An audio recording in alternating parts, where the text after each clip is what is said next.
Hello student, welcome to I Science. तो आज का जो मेरा क्वेश्चन है जेईई मेंस का वो 2024 का है। चैप्टर मैंने लिया हुआ है सेट्स। अब बड़ा इजी क्वेश्चन है, अगर देखेंगे हम लोग सॉल्व करेंगे तो आपको लगेगा इतना इजी क्वेश्चन भी जेईई मेंस में पूछते हैं और पूछा है भाई।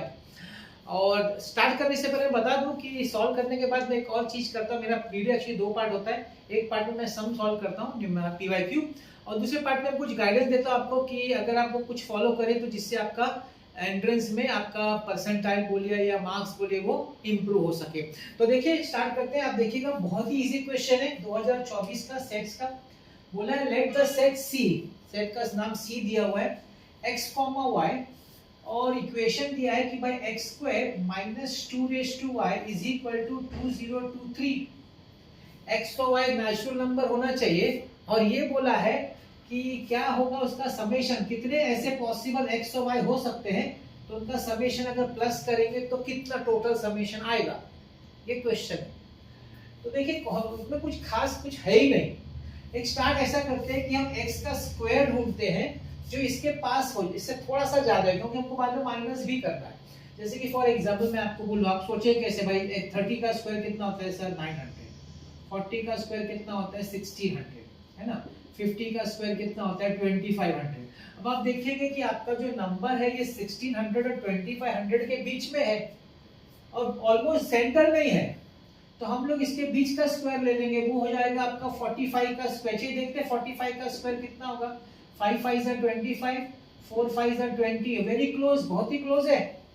इसका मतलब है कि हम लोग x को ले लेते हैं 45, तो ये हो जाएगा 45 square minus 2 is equal to 2023। अब ये 45 स्क्वायर तो होता है 2025, तो कितना ज्यादा है 2023 से 2 ज्यादा है। 2 ज्यादा है तो हम लोग y को ले लेंगे 1, तो 45 square minus 2 is equal to 2023। This is perfectly right equation now, क्योंकि 2025 है माइनस 2 करेंगे तो आपको 2023 आ गया। हो गया सम सॉल्व।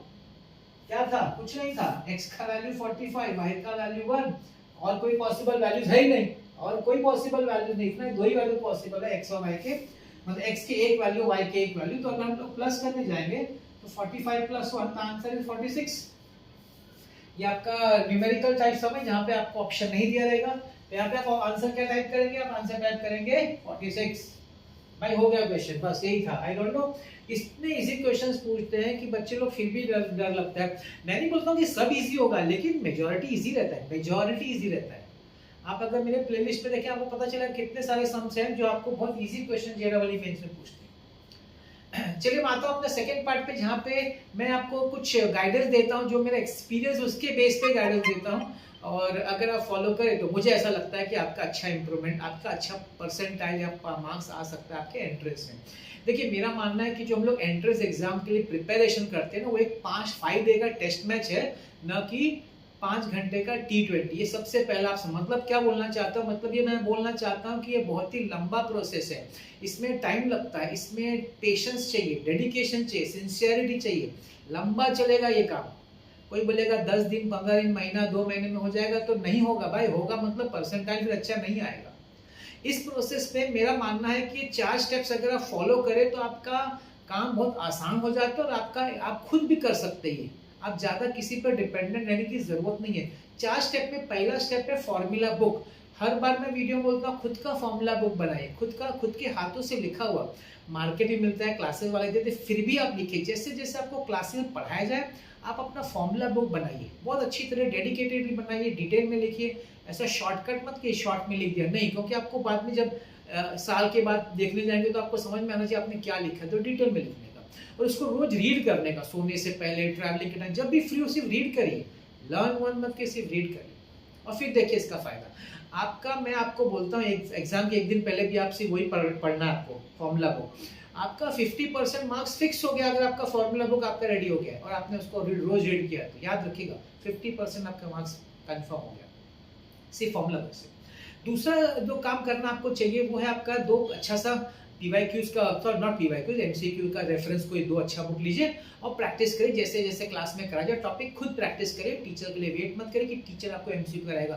कोई टीचर एमसीक्यू नहीं सिखा सकता। टीचर आपको कंसेप्ट क्लियर करा सकते हैं ना, फंडामेंटल सिखा सकता है, क्योंकि एमसीक्यू तो आपको सॉल्व करना है, वो स्किल है भाई, ये यहाँ का से स्किल्ड है। हमने जो कुछ सीखा उसको कैसे अप्लाई करने का तो हमको सीखना है, वो हमको वो स्किल डेवलप करना, अगर नहीं हमारे में तो वो तो आपको खुद डेवलप करना पड़ेगा। स्टार्टिंग में तकलीफ होगी, टाइम लगेगा, लेकिन आएगा एक टाइम जब आपका वो स्किल डेवलप होगा।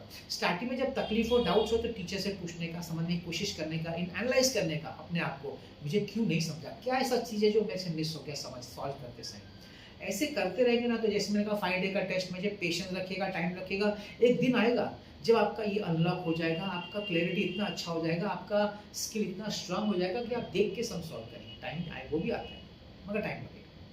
तीसरा काम करने का पीवाईक्यूज देखने का। देखिए मैं पीवाईक्यूज दे रहा हूँ मेरे प्लेलिस्ट में, देखिए सब चीज़ के पीवाईक्यूज, सीईटी के हैं, मेंस के हैं, एडवांस के हैं, नीट के हैं, वो सब देखने का। उससे आपका खुद का कंसेप्ट क्लियर, आपको सिर्फ देखने का, मैंने वो तो सॉल्व करने का, देखने का, क्योंकि जनरली वो रिपीट होते तो नहीं है, कभी कभार रिपीट हो गया तो ठीक है, तो सिर्फ देखिए और अपने आप को कंफर्म करिए कि हाँ भाई मुझे समझ में आया है, मैंने जो पढ़ा है वो चीज़ आप पॉज करके भी खुद सोच सकते हैं, अपने आप को टेस्ट करने के लिए वो भी एक अच्छा तरीका है। और एक चौथा सबसे इंपॉर्टेंट है टेस्ट। आपको टेस्ट हफ्ते में 2 टेस्ट होना चाहिए एक हफ्ते में, और वो 2 टेस्ट किस तरह का होना चाहिए, एक होना चाहिए आपका उस वीक में जो आपने खुद का प्रैक्टिस किया है वो पीसीएम का एक टेस्ट, और दूसरा टेस्ट आपका क्यूमुलेटिव स्टार्टिंग से लेकर अभी तक का जो भी आपका पोर्शन है उसका एक टेस्ट। 2 टेस्ट होना चाहिए। हो सकता है कि आपका मैच ना होता हो आपके दूसरी जगह से, तो कस्टमाइज बहुत बड़े क्लासेस में तो ऐप होता है जहाँ पे कस्टमाइज टेस्ट आप कर सकते हैं, नहीं तो आजकल ऑनलाइन भी मिलता है टेस्ट सीरीज, वो भी आप कर सकते हैं, लेकिन जेन्युइन टेस्ट सीरीज दीजिएगा, फ्रॉड व्रॉड में मत फंसेगा। ये 4 चीज़ आप करिए, फिर आप देखिए आपका क्या इम्प्रूवमेंट होता है। इम्प्रूवमेंट मतलब आप जहाँ भी है उससे ऊपर ही जाएंगे, उससे आगे ही जाएंगे। लेकिन फिर मैं बोल रहा हूँ पेशेंस बहुत इंपॉर्टेंट क्राइटेरिया है इस कोई भी एंट्रेंस एग्जाम के प्रिपरेशन। पेशेंस मतलब 5 डे का टेस्ट में सोच के चलेगा, 5 घंटे का T20 नहीं है। बस मुझे ये कहना था, क्योंकि मेरा ये एक्सपीरियंस है, मैं जानता हूँ कि अगर आप ये करेंगे तो आपको बहुत कम लोगों पे, आप डिपेंडेंट ज़्यादा पे लोगों पे नहीं, आपका खुद ही सब आप अपने आप करते रहेंगे। थोड़ा सा टीचर से जो सीखना है, डाउट से हम सॉल्व करवाना है बस, अदरवाइज आप ही को करना है बस। तो अच्छी बात है ना, हम ही को करना है तो हमको किसी पर डिपेंडेंट रहना नहीं है, बस करते रहिए, फिर देखिए अपने आप का इंप्रूवमेंट, और देखिए आप कितना अच्छा परसेंटाइल लाएंगे अपने एंट्रेंस एग्जाम में, है कि नहीं। ठीक है, तो आज का आपने मेरा वीडियो देखा उसके लिए बहुत बहुत धन्यवाद।